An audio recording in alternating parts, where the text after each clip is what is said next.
ሰላም ጤና ይስጥልን እንደምናላችሁ ቤተሰቦቻችን እየተከታተላችሁ የምትገኙት የገበያ ስፖርት ከሜዳ ባሻገር የሰኔ 27 2018 ዓመተ ምህረት የምሽት ፕሮግራማችንን ነው። እንግዲህ በርከት ያሉ ጉዳዮችን የምናነሳበት የስፖርት መርሃ ግብራችን ጀምሯል። ከዓለም ዋንጫ ጋር ሰፊ ጉዳዮችን እያነሳን ቆይታ እናደርጋለን። በርካታ ጉዳዮችን የምናነሳው ትላንት ከተደረጉ ጨዋታዎች ጋር እንዲሁም ደግሞ ዛሬ የሚደረጉ ጨዋታዎች አሉ። ከነሱ መርሃ ግብሮች ጋር በተያያዘ ሰፋ ያሉ መረጃዎችን እንደዚሁ እያነሳንን ቆይታ የምናደርግ ይሆናል። ትላንትና ግብጽ አውስትራሊያን አሸንፋ ማለፍ ችላለች። እንደዚሁም ደግሞ አርጀንቲና ኬፕ ቨርዴን 3-2 ረታ ማለፍ ችላለች። ኮሎምቢያ ጋናን 1-0 በሆነ ውጤት በማሸነፍ እንደዚሁ 16ቱን መቀላቀል ችለዋልና 16ቱን የተቀላቀሉ ሀገራት ደግሞ ዛሬ ጨዋታቸውን ያደርጋሉ። ዛሬ ምሽት 2 ሰዓት ላይ ካናዳ ከሞሮኮ እንዲሁም ሌሊት 6 ሰዓት ላይ ፈረንሳይ ከፓራጓይ የሚያደርጉት ጨዋታ አለ። ምናልባት ቀጥሎ የሚደረጉና 16ቱን የተቀላቀሉ ጠቅላላ እነማን የትኛው ብሔራዊ ቡድኖች እነማን ናቸው የሚለው ነገር በዚያው ለማየትና ማን ከማን ጋር ይገጥማል የሚለውንም ለመመልከት ያክል ጨዋታው ነገ ቀጥሎ ሲደረግ ምሽት 5 ሰዓት ላይ ኖርዌይ ከብራዚል እንዲሁም ሌሊት 9 ሰዓት ላይ ሜክሲኮ ከእንግሊዝ ይጫወታሉ። ሰኞ ምሽት እንደዚሁ ፖርቹጋል ከስፔን ምሽት 4 ሰዓት ላይ ሌሊት 9 ሰዓት ላይ ደግሞ አሜሪካ ከቤልጅየም ጋር ጨዋታቸውን ያደርጋሉ። ከዛ ቀጥሎ ማክሰኞ ከምሽቱ 1 ሰዓት ላይ አርጀንቲና ከግብጽ እንዲሁም ከምሽቱ 5 ሰዓት ላይ ስዊዘርላንድ ከኮሎምቢያ ጨዋታቸውን ያደርጋሉ። እነዚህ ናቸው እንግዲህ 16ቱን የተቀላቀሉት በ2026 የዓለም ዋንጫ 16ቱን ተቀላቅለው እርስ በርስ የሚጋጠሙት እነዚህን ይመስላሉ። ከነዚሁ ጋር እያነሳንን ቆይታ የምናደርግ ይሆናል። ቤተሰቦቻችንም አብራችሁ እንድትቆዩ እንጋብዛለን።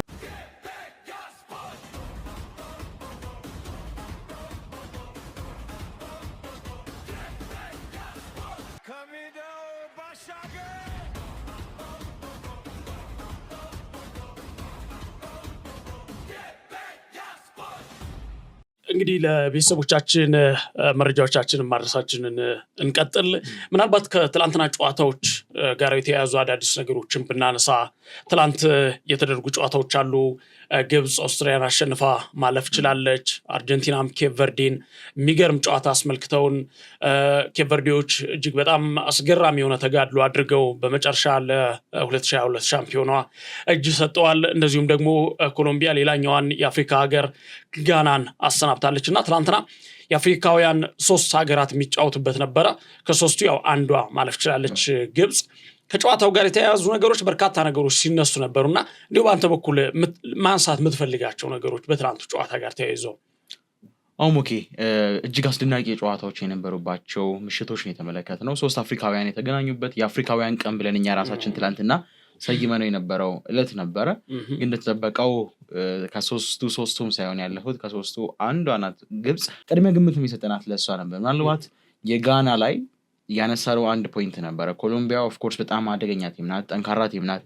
ግን ጋናዎች የሚጫወቱባቸው የጨዋታ መንገዶች እንደ ኮሎምቢያ ላሉ ቡድኖች ትክክለኛ መፍትሄ መሆን የሚችል አይነት ጨዋታ ነበረ የነበረውና በዛ አንግል ተነስተን ምናልባት ጋና ታሸንፋለች የሚል ቅድመ ግምትን አንስተን ነበርና ያው የነበረችንም ሰዓት አጭር ስለነበረች በደንብ ብሪፍ አላደረግነውም ነበር ያን ጉዳይ።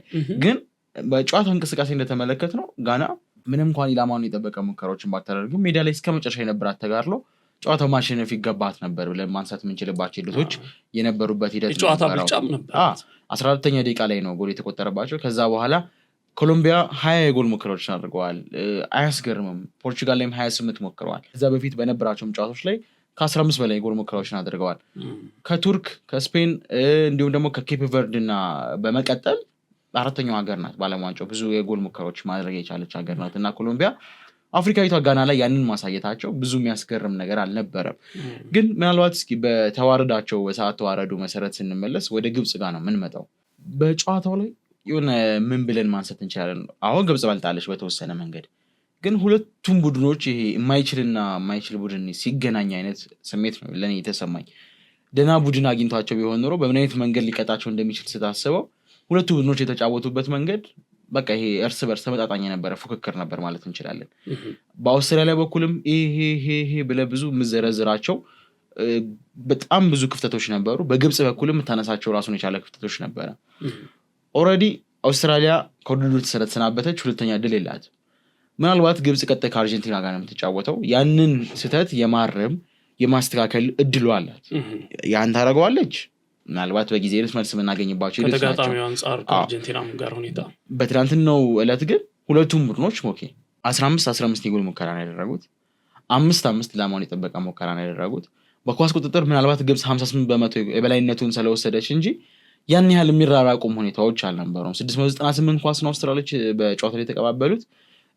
ግብጾች ደግሞ በአንጻሩ 788 ኳሶችን የተቀባበሉ። በመሃላቸው የ100 ያህል ሬንጅ ነበር የነበረው። ንክኪው በጣም አናሳ ቁጥር ነው። እንደ አንድ ቡድን 120 ደቂቃ እንደፈጀ ጨዋታ በዛ ያህል ደረጃ ትልቅ ነበር ብለን ማንሳት የማንችልባቸው ሂደቶች ነበሩ። በጣም የሚቆራረጡ ኳሶች ነበሩ። እንዲሁ ሰዓቱ 3 ሰዓት ላይ ስለነበረ ለእንቅልፍ ያን ያህል ፈተና ላይሆን ስለሚችል እንጂ የሌሊት ጨዋታዎች ቢሆን ኑሮ በቃ የእንቅልፍ መድኃኒት ለምን የሚያስብል ጨዋታ የነበረበት አጋጣሚ ነበር የነበረው እና እንደዚህ ያሉ አጋጣሚዎች ያንን ጨዋታ አልፍ ደግሞ መልሰ የአርጀንቲና እና የኬፕ ቨርድን ስትመለከት ደግሞ ተካስክ ነው የሚባለው አይደለ? ብዙዎችም የሚረዱኝ ይህን ሀሳብ ይመስለኛል። ምክንያቱም ግብጽ እንደ አንድ አፍሪካዊት ሀገር እግር ኳስ ራሱን የቻለ ስልታዊ ቋንቋ ስላለው ግብጽ ብዙዎቻችን ይሄ ከፖለቲካው ጋር ከሌላም አንጻር በአፍሪካዊነት ስንመለከተው ደስ የሚል ነገር ነው። ምክንያቱም አንድ የሀገርን ጥለ ስትሄድ የትኛውም አፍሪካዊ ራሱን የቻለ ክሬዲት ራሱን የቻለ ለቀጣይ ለሀገሪቱም ስሞችን ነው እየገነባ የሚሄደው እና ከምድብ 10 አሳትፈ 9 አልፎ ከ9 ደግሞ የተቀረው 7 ተመልሶ 2 አለፈው። ይሄ ራሱ ብዙም ደስ የማይል ሞመንቶች ቢኖሩበትም ቢያንስ ግን ማለፋቸው በራሱ የተወሰነ መንገድ የተቀሩትን እንዲደግፍ ያደርጋል። የኬፕ ቨርድን ጨዋታ ስንመጣ እኔ በጣም የወደድኳቸው በእውነት እንደው አርጀንቲና ሆና ነው እንጂ ያሸነፈቻቸው ሜሲ ኖሮ ነው እንጂ የተሸነፉት በዚህ ያህል ደረጃ ጋፕ ይፈጠርባቸዋል ብለን ማታስባቸው አይነት ቡድኖች ነበሩ። በሙሉ 90 ደቂቃ ባለም ዋንጫው ምንም ሳትሸነፍ የተሰናበተች ሀገር ሆናለች። በ90 ደቂቃ እንቅስቃሴ የምድብ ጨዋታዎቿን 3ቱንም ባቸው ውጤት ነው የጨረሰችው። የትላንትናውንም ጨዋታ በእግር ኳሳዊ የቁጥር ስሌት መሰረት የውጤት መለያ እንጂ ጭማሪው 90 ደቂቃ ነው የአንድ እግር ኳስ መሰረታዊ ልኬቱ። ስለዚህ በ90 ደቂቃ ውስጥ ምንም ሽንፈት አላስተናገደችም። 1-1 ነበር የተጠናቀቀው።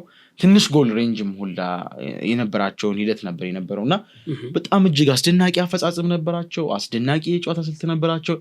ሲመሩ አይደነግጡ፣ ሲመሩ አቻ መሆንን ነው የሚያስቡት ወዲያውኑ። የሚገርመው ነገር በጣም የሚያስደስት ነገር ብዙ ጊዜ በአፍሪካኖች ማንመለከታቸው ያን ነገር ነው። ከነሱ ገዘፍ ያለ ብሔራዊ ቡድን ሲያገኙ አርጀንቲና ከዓለም ቁጥር 1 ናት። የዓለም ቁጥር 1 ቡድን ሲገጥም ብዙ ጊዜ አይምሮ ላይ የሚመጣልን ነገር በቃ 5-4 ይዘህ ትገባለህ። ስነልቦና በቃ ቀድመህ ተሸንፈህ ትገባለህ። ግን የምትሸነፍበትን የጎል ሬንጅ ስለመቀነስ ነው የምታስበው። 5 እንዳይገባብኝ 6 እንዳይገባብኝ እያልክ የምትገባባቸው ሂደቶች ነው ያሉት። ግን ኬፕ ቨርድ ለእያንዳንዱ ኳስ ትላንትና ኳስ ነጥቀው ማጥቃት እንጂ በመከላከል ረገድ ውስጥ አልነበረም ሲጫወቱ የነበረው። ምናልባት የመጀመሪያ የሜሲ ጎል እስከምትቆጥር ድረስ የተወሰነ ብልጫ ተወስዶባቸው ሊሆን ይችላል። ያው በእግር ኳስ ባህሪ ውስጥ ያለ ነው። የሆነ ሪትምን እስከምታገኝ ድረስ ወደዛች ሞመንት የሚያስገባህን መንገድ እስከምታገኝ ድረስ ልትቸገር ትችላለህ። ያቺ የሜሲ ጎል ግን ለእነሱ መነቃቃትን ነበር የፈጠረችው። ምንም እንኳን 29ኛ ደቂቃ ላይ ቢሆንም የተቆጠረው ከዛ በኋላ ምላሽ ለመስጠት ሁለተኛው አጋማሽ መጠበቅ ግድ ብሏቸው የነበረ ቢሆንም በጨዋታው እንቅስቃሴ ላይ ግን ሁለተኛ ጎል እንዳይደገምባቸው ከማሰብ ይልቅ አስቆጥረው አቻ ስለመሆንን ነበር ሲያስቡ የነበረው። እያንዳንዱ የኳስ ንክኪያቸው ማጥቃትን መሰረት ያደረገ እንጂ ኳስን ወደኋላ መልሶ ለመከላከል የተቋቋመ ቡድን አይመስልም ነበረ። በአንጻሩ አርጀንቲና በኩል ላይ እንዲሁም ልታነሳ የምትችላቸው አንዳንድ ጥያቄዎች ነበሩ፣ ክፍተቶች ነበሩባት። እንደው የኬፕ ቨርድ የስፔኑ ጨዋታ ላይ ሲነሳባት የነበረው ክፍተትን በተወሰነ መንገድ ተመለከትን። የዛኔ ካውንተር ብትችል ኖሮ ኬፕ ቨርድ ዛሬ ስፔንን ባጋየቻት ነበር እስኪባልበት የደረሰበት ሁኔታዎች ነበሩ። ልክ የአርጀንቲናንም እነዛን ይሄ መስመር ሰንጣቂ ኳሶች በደንብ በትክክል ቢጠቀሙበት ኖሮ ኬፕ ቨርዶች የተሻለ ማድረግ የሚችሉባቸው አጋጣሚዎች ነበሩ። ሁለተኛ አጋማሽ ላይ ግን ለዛ ነገር ቁልፍ የምትሆን ነገር አገኙ። 54ኛ ደቂቃ ላይ አቻ መሆን ቻሉ። የመደበኛው 90 ደቂቃ በዛ ውጤት ነበር እንዲከናወን የነበረው እና ቦዝኒያም አስደናቂ ነበር በጨዋታው ላይ የሜሲን 5 ኳሶችን አድነዋል። በአጠቃላይ 10-1 ሊጠናቀቅ የሚችል ጨዋታ ነበር ማክሸፍ የቻለው። እጅግ አስደናቂ ነበር። ምሽትን ነበር ያሳለፈው። በነገራችን ላይ ሪከርድ ተጋርቷል። የቲዩባ ኮርቷን በግብ ጠባቂ ሶሻል ሚዲያ ብዙ ተከታዮችን በማፍራት ቲዩባ ኮርቷን የሚስተካከል አልነበረ። እንግዲህ አፍሪካዊ ሆኖ ቮዚኒያ ለሱ ነው የዓለም ዋንጫ ያነለት 21 ሚሊዮን ደረሰ። እኔ ያየሁት 19 ነጥብ ነበር። የጧት ዜና ወጃሌ ደግሞ 18.5 ነበር። አሁን ወደ ስቱዲዮ እየገባንን እያየሁት ነበርና የተመለከትኩት ልክ ያ ነው። የመጀመሪያ እንግዲህ ሲመጣ ወደ 46,000 ነበር የነበረው። በነገራችን ላይ 46,000 ኢንስታግራም ተከታዮች ነበሩት። ከዛ በኋላ አሁን ወደ ስቱዲዮ ሲገባ ጨዋታው አልቆ እነሱ ከዛ በኋላ ውድድሩ አልቆ መሰናበታቸው ተረጋግጦ እሱ 21 ሚሊዮን ፎሎወር ስንወጣ ደግሞ ምናልባት ከዛ በላይ ሊሆን ይችላል። አንዳንዴ ግን እድል መምጫው አይታወቅም። በውድድሩ በጣም ስኬታማ ሆነ አገርህንም ራስህንም በደንብ አስተዋውቀህ ማንነትህን ገልጸህ ማንነት ሲባል በነገራችን ላይ የዓለም ዋንጫ ብዙ ሰዎች ያው ይረዱታል ብዬ አስባለሁ። የሀገራት እግር ኳስ ውድድር ብቻ አይደለም። የሀገራት እግር ኳስ ውድድር ብቻ ሳይሆን ሀገርህን፣ ባህልህን፣ ወግህን ሁሉ ነገርህን የምታሳይበት ነው። ኖርዌይ አሁን ቪኪንግ እንዴት ነው ባህላቸው ምን ያህል እንዳሳዩበት ጃፓኖችን እያቸው ጽዳታቸውን፣ ስነ ምግባራቸውን ሁሉ ነገራቸውን ያሳዩበት ነበረ። ሌሎች ሀገራትም ኬፕ ቨርዴም አሁን እንዳየሃት ከነስማቸው አለ። ያው ትናንትናም ከተሰናበቱ በኋላ ቪዚት ኬፕ ቨርድ የሚል ትልቅ ባነር ይዘው ነበር። ጎብኙ ለቱሪስት መስህብነት ሀገራቸውን በደንብ ያስተዋውቁበት ነበርና ከግለሰብ ከብሔራዊ ቡድን ስብስብ ከልዑኩ ከማንነታቸው ሜዳ ላይ ራሳቸውን ለሌሎች ክለቦች ከማሳየት ባሻገር አሁን ቮዚኒያ ነፃ ኤጀንት ነው፣ ነፃ ወኪል ነው። ወደ የትኛውም ክለብ ማምራት የሚችልበት ነው። ነገ የትኛው ክለብ ላይ ልናገኘው እንደምንችል አናውቅም። ይሄን ምንም እንኳን ያው እድሜው የሄደ ቢሆንም የበረኞች ጉዳይ ችግር የለውም፣ ትንፋሽ የሚጨርሱበት አጋጣሚ ስለሌለ እና ብቃቱ በደንብ ስለታየለት የሆነ እንትን ላይ ልናየው እንችላለን። ከእንደዚህ አይነት ስኬቶች ባሻገር ግን ይሄ ዓለም ዋንጫ ከተጫዋቾች ራሳቸውን ከማሳየት ለሌሎች ክለቦች ራሳቸውን ከማሳየት ምን ከማለት ባሻገር ሀገራቸውን የሚያሳዩበት የሀገራቸውን መልክ እና ኬፕ ቨርዴዎች ጥንክርናቸውን ተስፋ ቆርጤናቸውን እንደ ኬፕ ቨርዴ ሳይሆን እኔ እንደ አፍሪካ ነው ያዩዋቸውና የእውነት ነው የምልህ እኔ እስከዛሬ ዓለም ዋንጫ ስመለከት እንደነሱ ሰርፕራይዝ አድርጎ የሚያውቅ ብሔራዊ ቡድን የለም። የእውነቴን ነው እጅግ በጣም የተቸገርኩበት ጨዋታውን እያየው አርጀንቲና ያን ሁላ ስብስብ ይዛ እስከ መጨረሻው ማየት የምትፈልጋቸው ተጫዋቾች አሉ እዚያው ውስጥ። በቃ ሁሉም ብሔራዊ ቡድን ሲሰናበት በነገራችን ላይ ማየት የምትፈልገው ተጫዋች አለ እዛ ውስጥ። ያ ይቆጫሃል። አሁን አርጀንቲና ውስጥም ቢወድቁ ብለህ ስታስብ በቃ የዓለም ዋንጫው ድምቀቱ በሆነ ደረጃ የሚደበዝዝበት ፓርቲ ይታያል። ኬፕ ቨርዴዎችም ቢሰናበቱ ብለህ ስታስብ አርጀንቲና እንዳትደግፍ ችግር ነው፣ ኬፕ ቨርዴ እንዳትደግፍ ችግር ነው። በጣም ከባድ በቃ ውጥረት ውስጥ ሆኖ ልቤን በጣም እያንጠለጠለኝ ያየሁት ጨዋታ ቢኖር እኔ ምናልባት የመጀመሪያውን ደረጃ ልሰጠው የሚችል ጨዋታ ይመስለኛል ይህ ጨዋታና ኬፕ ቨርዴዎች እጅግ በጣም አኩርተው አፍሪካን እንደ አፍሪካ ኬፕ ቨርዴ እንደ ኬፕ ቨርዴ ተጫዋቾች እንደራሳቸው እጅግ በጣም የሚያኮራ የእውነት ነው። ምናልባት ላለፉት ዓመታት በቀጣዩ ዓመታት የምናይባቸው የሆነ ደረጃ አለ ብዬ አስባለሁ። በደንብ የሰሩትንም ስራ ምናልባት መለስ ብለው ቢከታተሉት አድማጮች ያኔ አንስተነው ነበር በሚገባና ለሀገራችንም ትልቅ ትምህርት መሆን የሚችል ነገር ነው። እግር ኳሳችንን በተወሰነ መንገድ እኮ ገታ ማድረግም እኮ እንችላለን። ኦፍኮርስ በየዓመቱ በጀት ተበጅቶበት ለተለያዩ ለትርፍ ስራዎች ይሰራል። ግን አሁን እዚህ ጋር የእኛ ታርጌት ትርፋጭ አሁን መስዑድ መሐመድ ከእግር ኳስ ዓለም ራሱን አግልሎ ስንብት ተደርጎለት ነበረና የሚቆጭህ ነገር ምንድነው ተብሎ ሲጠየቅ ሞኪ ያነሳው ነገር ምንድነው? በሀገር ደረጃ ስኬታማ አለመሆኔ፣ በክለብ ደረጃ ከክለብ ተሽከርክሬ ጥሩ የሚባል ነገሮች የሚያስችያለው በብዙዎች ዘንድ በደጋፊዎች ዘንድ ተወድጃለሁ። ኢትዮጵያ ብሔራዊ ቡድን አምበል ሆኜ ግን ያነሳሁት ዋንጫ እንዲሁም ደግሞ በትልልቅ መድረኮች ላይ ሆኜ ሀገሬን የወከልኩባቸው መንገዶች እንደሌለ ሳስብ ቁጭት በጣም ያንገበገበኛል አለ። ይህ ቁጭቶች ደግሞ እስከ መቼ ነው በትውልድ ውስጥ ሊኖር የሚገባው? ያ ነገር ተስተካክሎ ወደ ውጤት መምጣት የሚቻልባቸው መንገዶች ምንድን ነው? ኬፕ ቨርዴ ለዓለም ነው ይህን ትምህርት የሰጠችው። 5 ዓመት ሙሉ የሀገሪቱን እግር ኳስ ክለቡን በትና እያንዳንዱን የአሰራር ሂደቶችን የእግር ኳስን ከስር መሰረቱ ተፈትሾ እንዲያድግ ለማድረግ የወሰነችው ውሳኔ ፊፋ እኮ ያግዳል እኮ። ኢትዮጵያን እኮ ለምሳሌ በሀገሯ እንዳትጫወት አግዷታል። የካፍም ጥራቱን የሚያሟላ ስላልነበረ ኢንተርናሽናል ውድድሮች እንዳታደርግ ከፊፋም ከካስም ከተለያዩ አካላቶች የተፈረመ ወረቀት ነው ኢትዮጵያ እንዳትጫወት ያደረጋት አይደለ በሀገሯ። ኬፕ ቨርዴ ሜዳ ጎርሏት ወይ ደግሞ ተጫዋቾችን አታ አይደለም ያደረገችው። አንድ ውሳኔ ምንድነው? ለፊፋ ይፋዊ ደብዳቤ ለቀጣዮቹ 5 ዓመታት እንደዚህ ያሉ አህጉራዊም ሆነ ሀገራዊ ውድድሮች ላይ እንዳንካተት እንዳንሳተፍ ይፋዊ ፈቃዳችሁን እንፈልጋለን። ምክንያታችን ይሄ ነው። ፊፋም ግራ ነው የሚጋባው፣ ካፍም ግራ ነው የሚጋባው። እንዴት አንተ ሌላው እንሳተፍ በሚልበት ሀገር ላይ እንቺን አመት አንሳተፍ ብለ መጠየቅ ማለት አግዱን ብሎ መጠየቅ ያልተለመደ ነገር ነው። ያንን ውሳኔ ወሰኑ። ፊፋም እሺ ያላቸው። እንዲሁም የነበሩ የፊፋ ሰዎች ሁላ ያያቸው ነበር እድገታቸውን እውነት በምን ያህል ደረጃ ተለውጠዋል የሚል ሞኬ ያላቸው ህዝብ አጠቃላይ ከ585,000 በላይ ህዝብ ነው ያለው። ኬፕ ቨርዴ ትንሽ ነው ቁጥሩ። ኢትዮጵያ 130 ሚሊዮን ናት። እርግጥ ነው ያው አንዳንዴ ብዛት ብቻ ከብዛት ጥራት ነው። ፕላስ ደግሞ ብዛት ብቻም ደግሞ አንልለም ስኬት ላይ የሚያደርስ ያንን በአግባቡ መጠቀም ስትችልም ነው። እና ኬፕ ቨርድ በፖርቹጋል የተገዛች ሀገር ናት። ደሴትም ናት። ብዙ ነገሮች ብለን ማንሳት የምንችልባቸው ነጥቦች ናቸው። ግን 585,000 ህዝብ ደግሞ ቀላል የሚባል ህዝብ አይደለም። ከዛ ውስጥ ብቁ የሆነ ተጫዋች ለማውጣት ያን ያህል ከባድም ላይሆን ይችላል። ልክ አሁን 130 ሚሊዮን ህዝብ እንደመፈለግ አይደለም ከባድነቱ። ምንድነው ያደረጉት? 23,000 ሰዎችን መለመሉ ኳስ የሚጫወቱ ታዳጊዎችን። ፕሮጀክታቸው የጀመረው ከ13 ዓመት ልጅ ነው። ያው ጊዜያዊ እድገትን ስለነበረ እንደ ፕሮጀክትም ስለተያዘ ከ13 ዓመት አንስቶ እድሜያቸው እስከ 21 የሚሆኑት ሆኖ ተጫዋቾችን ሰበሰቡ። እነሱን ከሰበሰቡ በኋላ ደግሞ እነዛ ክለቦች የነበራቸውን ተጫዋቾች ሁሉ በተኑ። ደሞዛቸው በሀገሪቱ መንግስት ነው የተሸፈነው። ምንድነው የተደረገው? አሁን ያን ሰዓት ያንን ብር እነሱ እንዲሸፍኑላቸው ተደረገ። ተጫዋቹ ሊያጉረመርም አይችልም። ለምን አልተጫወትኩም? ኳስ ሊግ በሌለበት ሀገር ላይ ሊጫወት አይችልም። ሶ ለየክለቦቹ እነዚህ 23,000 ሰዎች ተከፋፈሉ። አንዱ 5,000 ሊይዝ ይችላል፣ አንዱ 5,000፣ አንዱ 5,000፣ አንዱ 5,000 ወይ ደግሞ አንዱ 3,000 ሊይዝ ይችላል። 23,000 ተበታትነው እዛ ክለብ ውስጥ ቆየ። ከዛ ውስጥ ደግሞ እያጠራህ ትሄዳለህ። ግን ስታጠራ ደግሞ የወደቁትን ወይም ደግሞ ያንን ማሟያ ያላለፉትን ሰዎች አታገላቸው።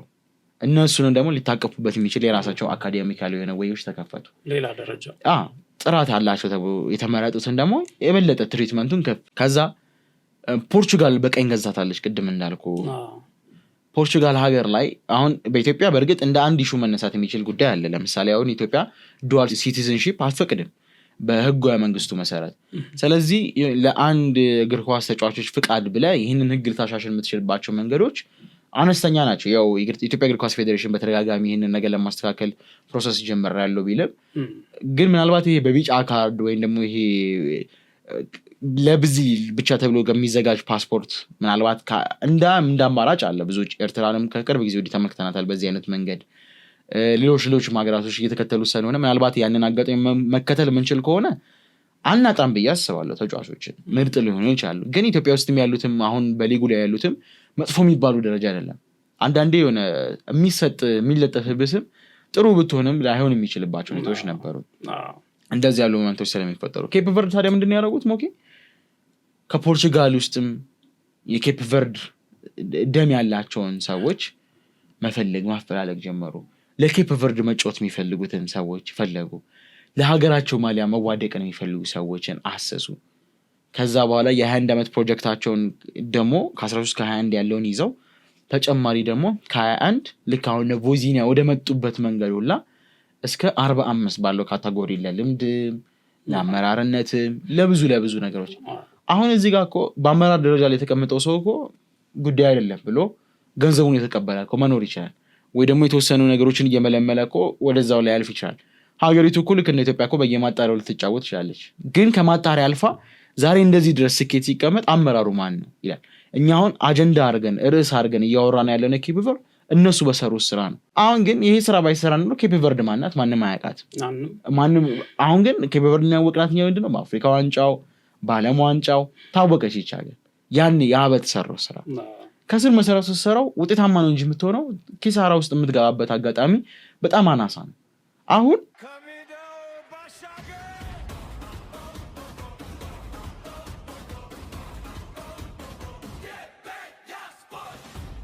ከፖርቹጋል አጠቃላይ ወደ 300 ሰዎች ያህል ተሰበሰቡ።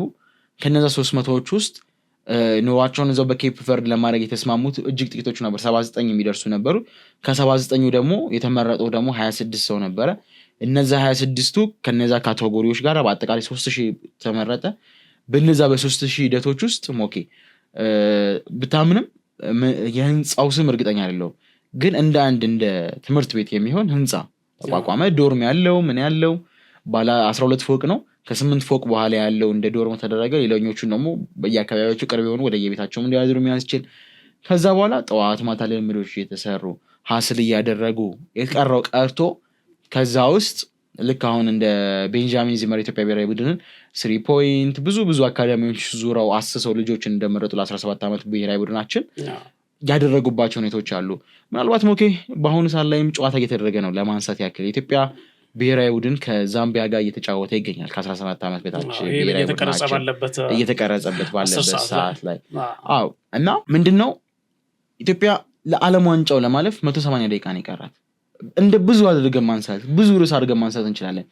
ግን ብዙ ነገሮች ደግሞ ወደ ኋላ እንዳትመለስ ያደርጋል። አሁን ለምሳሌ እኛ ይሄን የዩቲዩብ ፕሮግራም ብንጭ ነው ስለ ኢትዮጵያ ብሔራዊ ቡድን ከ17 ዓመት በታች የሰራነው ፕሮግራም ከሆነና ስለ ኬፕ ቨርዴ የሰራነው ፕሮግራም ከሆነ የቱ ነው እየታ የሚያገኘው? ኬፕ ቨርዴ ነው ሊታይ የሚችለው። ምክንያቱም አንድም ራሳችንን መጠየቅ አለብን። እኛም ጋር ችግር ሊኖርብን ይችላል ያንን አለመስራት ትኩረት አለመስጠታችን። እኛ ደግሞ ለዛው ትኩረት ብንሰጥ ደግሞ ምን ያህል ህዝቡ ትኩረት ሊሰጥ ይችላል? እኛ 17 ዓመት በታች ከዚህ በፊት ብዙ የሰራናቸው አሉ። 2-3 ፕሮግራም ኢንጌጅመንቱን ግን ስታየው ደግሞ አንዳንዴ ከኳሱ በላይም ደግሞ ተስፋ እንድትቆርጥ የሚያደርግባቸው ሁኔታዎች አሉ። ልክ ነው፣ መልፋት መጣር ሊያስፈልግ ይችላል። ግን ምንድነው የምታያቸው ለውጦች ካሌለ ለኢትዮጵያ እግር ኳስ የሚባል ነገር ከሆነ ይጫወታሉ እንዴ? ቢቀርባቸውስ? ይሄ ለምን ገንዘቡ ለድሃው አይሰጥም? እነዚህ አባባሎች የበለጠ አንተ ለምን እንድትሰንፍ ነው የሚያደርገው? ምክንያቱም ህዝቡ ሰጥተው ምንም አይነት ሪያክሽን ከህዝቡ ማታገኝበት ከሆነ ለአንተም ከንቱ ልፋት እየሆነ ነው ያለው። ግን እንደ ኬፕ ቨርድ ከስር መሰረት ሲነሳ ለማያውቁን ሰዎች እዚህ ጋር እንደ አጀንዳ ይዘን እያወራንላቸው ያለ ነውና በዛ ሁሉ ፕሮሰስ ውስጥ አልፈው ዛሬ ላይ በዓለም ዋንጫው መድረክ የደመቁባቸዋል። አንድም ጨዋታ ሳይሸነፉ ነው ወደ ሀገራቸውን መለስ ይቻሉ። ክብርም እያለ ነበረ፣ የእነሱን ጉዳይ ያነሳ ነበረ። እዚህ በዋዛ አይደለም ማለት ቀላል ተጋጣሚ አድርገው እንዳልመጡ ኬፕ ቨርዴ ስትደርሳቸው ምን ያህል ትኩረት እንዳደረጉ ምን ያህል ጥንቃቄ የተሞላበት እንዳደረጉ ከነስፔን ጋራ ከነዚያ ሁሉ ጨዋታ እነዚያን የምድብ ጨዋታዎች በአቻ ውጤት አጠናቀው እዚህ የደረሱበት መንገድ አጋጣሚ እንዳልሆነ በአርጀንቲና ጨዋታም ብዙዎቹ ምናልባት አርጀንቲናን እንትን ሊሉ ይችሉ ነበር። ነገር ግን አይተው ከሆነ እጅግ በጣም ፈታኝ ነበር፣ እስከ መጨረሻው ድረስ ተፋልመዋልና ሊዮኔል አንድሬስ ሜሲ ምን ያህል ክብር እንደሚገባቸው ጨዋታው ምን ያህል ከባድ እንደነበረ ዝላታን ኢብራሂሞቪች የሰጠው አስተያየት ምናልባት በጣም ብዙዎችን ይገዛል፣ ብዙዎችን ያጋራል ብዬ አስባለሁና በጣም ተወዳጅ እንዲሆኑ ያደረጋቸው ያ ተጋድሏቸው ጭምር ነበርና ዝላታን ኢብራሂሞቪችም ቆሜ አጨብጭቤላቸዋለሁ ነው ያለ። ምንም ጥያቄ የለውም። ሞኬኒ የሊሳንድሮ ማርቲኔዝ ጎል ስትቆጠር በቃ የአፍሪካ ሀገራቶች በቃ እኔም አፍሪካዊነት ተሰማኝ። ስለ በቃ አለ አይደለ አንዳንዴ ሳይኮሎጂካል ስትበላ አሁን በሳለ አርጀንቲና አስቆጠረች፣ ከዚህ በኋላ ለማጥቃት ነው የሚሄዱት፣ ምክንያቱም ያለቀ ሰዓት ነው። ለማጥቃት በሚሄዱባቸው እንቅስቃሴዎች ላይ በቃ ተጨማሪ ጎሎች ሊያስተናግዱ ይችላሉ ብዬ የሆነ አወዳደቃቸው እንዲያምር ነበር። ኬፕ ቨርድ ጋር ግን ይሄ አልነበረም።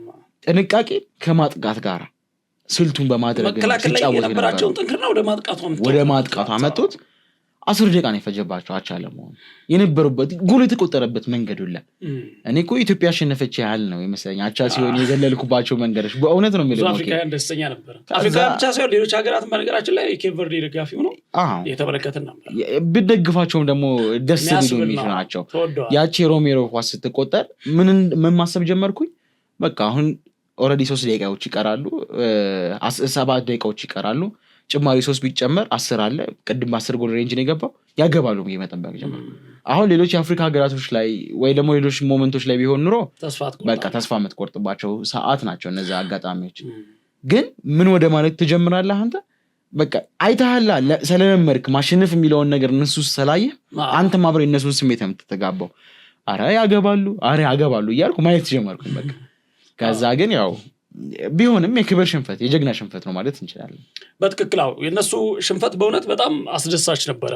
ማለት ኮራ ብለህ ደረትህን ነፍተህ አንገትህን ቀና አድርገህ የምትወጣበት ሽንፈት አለ አይደለ? በቃ የሽንፈት ወግ አለው የሚባልለት ሽንፈት ያ ነበረና በጣም ለአፍሪካውያን እኔ ብዙ ትርጉም የሰጠ ጨዋታ ይመስለኛልና ኢትዮጵያም ቀደም ብለህ እንዳልከው ሮቢ በእውነት ከዚህ ከኬፕ ቨርዴ ብትማር በቃ ኢትዮጵያ እግር ኳሷን መቀየር መለወጥ ከፈለገች የኬፕ ቨርዴን መንገድ መጠቀም ያ እጅግ በጣም አስፈላጊ ይመስለኛልና በቃ በውጤት ሰርቶ ያሳየ ብሔራዊ ቡድን ሆኗልና ምናልባት እኔ በቀጣይ አላቀም ከአፍሪካ አሁን እንደነ ሞሮኮ ከፊት እንዳሉት የአፍሪካ ብሔራዊ ቡድኖች ከፊት የምናገኛቸው ይሆናሉ ብዬ ጠብቃቸዋለሁ። እንደ ህዝብ ቁጥራቸው እንደ ካርታ ጥበታቸው ምናምን ሳይሆን እንደ ጥራታቸው ወደፊት በጣም በትልቁ እያደገ ነው የሚሄደው እያደገም ስለሚሄድ በትክክል ምክንያቱም አሁን ትልቅ ተሞክሮም ነው ደግሞ ይሄ ስኬታማም ሆኗል አሁን መንገዱን ይዟል መስመሩን ይዟል አንድ እኮ ያን ሪትም እስከታገኘው ነው ቮዚኒያውን በ42 ዓመቱ እንደዛ ሲሆን እዛ ያለው የሀገሩ ሰዎች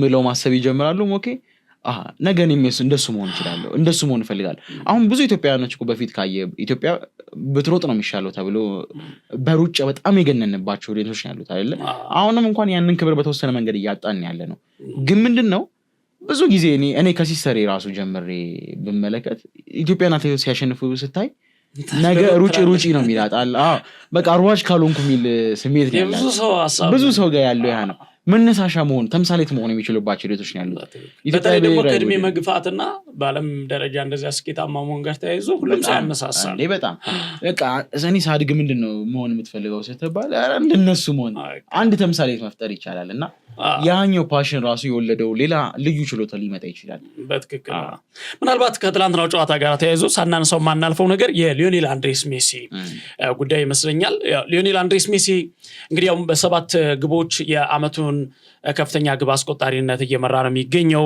እንደዚሁም ደግሞ ለ8 ተከታታይ ጨዋታዎች ጎል በማስቆጠር ሪከርድ መያዝ ችሏል በዓለም ዋንጫ አጠቃላይ 20 ጎሎች ማስቆጠር ችሏል እስካሁን ድረስና ይህንን ሪከርድም የያዘበት እንዲሁም አጠቃላይ 918 ግቦችን ማስቆጠር ይቻለበት ነውና የሱ ሊነገርለት የሚችል የሚገባ ሪከርዱን እየመራ ነው የሚገኘው ኬላን ምባፔ እንደዚሁ በ6 ግቦች ከፍተኛ ጎል አስቆጣሪነቱን እየመራ ይገኛል ሁለተኛ ነው ከሊዮኔል ሜሲ ቀጥሎ ሃሪኬን እና ኤርሊንግ ሃላንድ በ5 ግቦች የተከተሉ ይገኛሉ የሊዮኔል ሜሲ የትላንትና ጨዋታው ግን በ4 ጨዋታዎች እንግዲህ በ3 ኮከብ ተብሎ ተመርጧል በአንድ ጨዋታ ተቀይሮ ገብቶ ቡድኑን እንዲያሸንፍ ቢረዳም ግን ያው የነበረው ነገር ኮከብ አላስባለውም እንጂ በ4 ከተሳተፈባቸው የዓለም ዋንጫ ጨዋታዎች በ3 ኮከብ ተብሎ የተመረጠበት ነበርና እጅግ በጣም አስደናቂ ነበረ ምናልባት እንደው ከዛሬ ጨዋታዎች ጋር ተያይዞ አንዳንድ ነገሮችን ያየው ነበርና ቤተሰቦችም ያ እንትን ይሉታል ብዬ ማስበው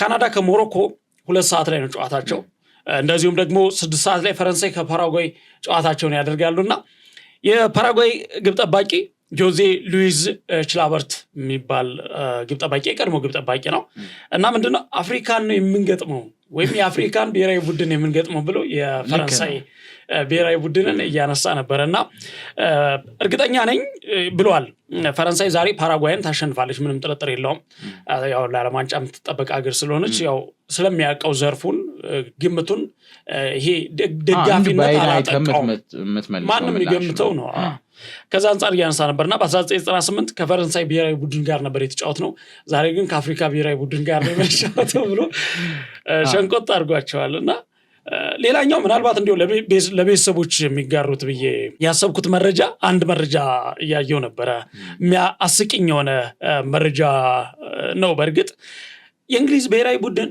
ብዙ ዝግጅቶችን እያደረገ ነው በዚህ ዓመት ዋንጫውን ለማንሳት እና ከነዚያ መካከል አሁን በተለይ ሜክሲኮ ጋር ያለው ነገር በጣም ከባድ ነው የሚጠበቅ ነገር አለ ቀጣይ አንዳንድ አዳዲስ ነገሮችን ምናልባት ቀደም ብለን ያነሳናቸው ነገሮች ጋርም ተያይዞ አንዳንድ ነገሮች እየተነሱ ነበርና የእንግሊዝ ብሔራዊ ቡድን ብዙ ዝግጅቶችን እያደረገ ነው የተለያዩ ነው የአሜሪካ ብሔራዊ ቡድን በነገራችን ላይ ብዙ ዝግጅቶችን እያደረገ ነው ከዚህ በፊትም ለቤተሰቦቻችን ያጋራ ነው መረጃ ነበረ የእንግሊዝ ብሔራዊ ቡድን ደግሞ አሁን ከሜክሲኮ ጋር ላለው ጨዋታ ምን አይነት ዝግጅት አድርጓል የመጀመሪያው ነገር ባለፈው ኢኳዶር ጋር ጨዋታ በነበረው ጊዜ እንዲሁ ጋንግስተሮች ያስፈራሩ ነበር ኢኳዶሮችን የቤተሰቦቻቸውን ፋይል ምን ይዘው ሶሻል ሚዲያ ላይ ሰዎችን እያጨናነቁ ነበርና ያ ማስፈራራት ተጫዋቾች ላይ ትልቅ ስነልቦና ይፈጥራል ተብሎ ስጋት ነበረ እንደዚህ ደግሞ ቀምሰዋለች ገና ውድድሩ ሳይጀመር በትክክል እሱን ታውቃለች እንደገና አሁን ማረፊያቸውን ደብቀዋል ጋዜጠኛው በእርግጥ ያየነን ነበረ